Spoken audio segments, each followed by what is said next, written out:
ফরহাদ, বন্যা পরিস্থিতির সার্বিক অবস্থা এখন কেমন? প্রশাসনের পক্ষ থেকে ত্রাণ ব্যবস্থাপনা কেমন দেখছেন জানাবেন।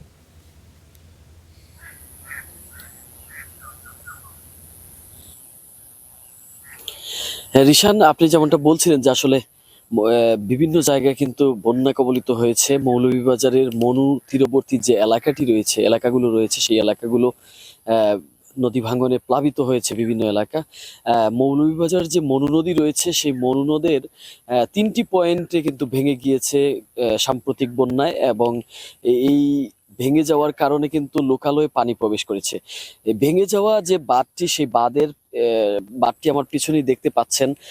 এই বাঁধটি আসলে এখন পর্যন্ত মেরামত করা হয়নি, যে কারণে হচ্ছে এখনো যে সাধারণ মানুষ রয়েছেন এখানকার, তারা কিন্তু অনেকটা আতঙ্কে রয়েছেন। কারণ পানি কিন্তু বেড়ে যাওয়ার কারণে, গতকাল কিন্তু বেড়েছে, এবং বেড়ে যাওয়ার কারণে কিন্তু এই এলাকার বিভিন্ন গ্রামগুলো প্লাবিত হচ্ছে, নদী তীরবর্তী এলাকা।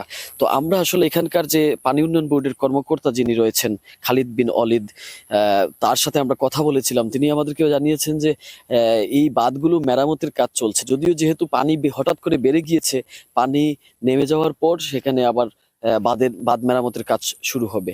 এছাড়া যদি আমি বলি, কমলগঞ্জের যে ধলাই নদী রয়েছে, সেই ধলাই নদীর বাঁধও কিন্তু 7টি পয়েন্টে ভেঙেছিল, সেগুলো এখনো মেরামত কাজ শুরু হয়নি। তিনি আমাদেরকে জানিয়েছেন সেগুলোর মেজারমেন্ট চলছে, এবং মেজারমেন্ট করে তারা সেখানে বাঁধগুলো আবার মেরামত করবেন বলে আমাদেরকে জানিয়েছেন। এখানে যেটি আতঙ্কের যে বিষয়টি, সেটি হচ্ছে নদীর বাঁধ যতক্ষণ পর্যন্ত মেরামত করা হচ্ছে না, ততক্ষণ পর্যন্ত কিন্তু এখানকার বাসিন্দাদের মধ্যে একটা আতঙ্ক বিরাজ করছে। কারণ যদি হঠাৎ করে পাহাড়ি ঢল চলে আসে, তাহলে কিন্তু তাদের বাড়িঘর প্লাবিত হতে পারে। তারা, এখানকার স্থানীয় বাসিন্দারা কিন্তু ইতিমধ্যে তারা বিভিন্ন তাদের আসবাবপত্র রোদে শুকিয়েছেন, কিন্তু সেগুলো এখন পানি বেড়ে যাওয়ার কারণে আবার আতঙ্কের মধ্যে রয়েছেন বলে তারা আমাদেরকে জানিয়েছেন। এই ছিল আসলে রিশান, মৌলভীবাজার থেকে আমার কাছে সর্বশেষ। ফরহাদ, আপনাকে ধন্যবাদ। দর্শক, আমরা মৌলভীবাজারের বন্যা পরিস্থিতি জানছিলাম। এই পর্যায়ে একটু ভোলায় যেতে চাই। ভোলায় মেঘনা নদীর ইলিশা পয়েন্টে ধসে পড়েছে সিসি ব্লক, হুমকিতে পড়েছে লঞ্চঘাট সহ গুরুত্বপূর্ণ স্থাপনা। আরও জানবো, সেখান থেকে আমাদের সঙ্গে যুক্ত আছেন সহকর্মী আদিল হোসেন তপু। ভেঙে যাওয়া অংশ মেরামতের কোনো উদ্যোগ নেওয়া হয়েছে কিনা? ভোগান্তি নিশ্চয়ই বেড়েছে, জানাবেন বিস্তারিত।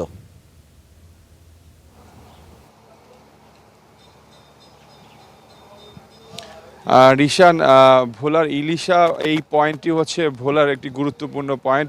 এখান দিয়ে মূলত প্রতিদিন সকাল থেকে রাত পর্যন্ত বিভিন্ন ঢাকা থেকে শুরু করে লক্ষ্মীপুর বিভিন্ন ঘাটে লঞ্চ ছেড়ে যায়, এবং হাজারো যাত্রী কিন্তু এই পয়েন্ট দিয়ে যাতায়াত করে।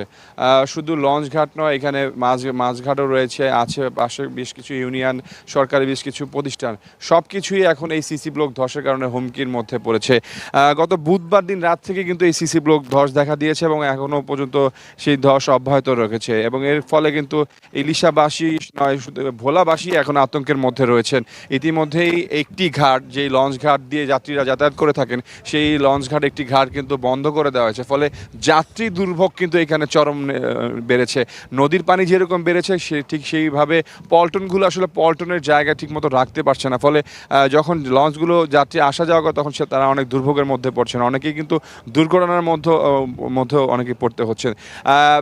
ইতিমধ্যে পানি উন্নয়ন বোর্ডের সাথে আমরা কথা বলেছিলাম। তারা গতকালকে পানি উন্নয়ন বোর্ডের নির্বাহী প্রকৌশলী, তিনি নিজেও ঘাটটি ভিজিট করে গিয়েছেন। তিনি বলছেন যে এটি আসলে ঘাবড়ানোর তেমন কিছু নেই, এটি স্বাভাবিক প্রক্রিয়ার কথা উনি বলেছেন। তবে এই কথায় কিন্তু আশ্বস্ত নয় এলাকাবাসী কিংবা এই ঘাটে যারা ব্যবসা বাণিজ্য করেন।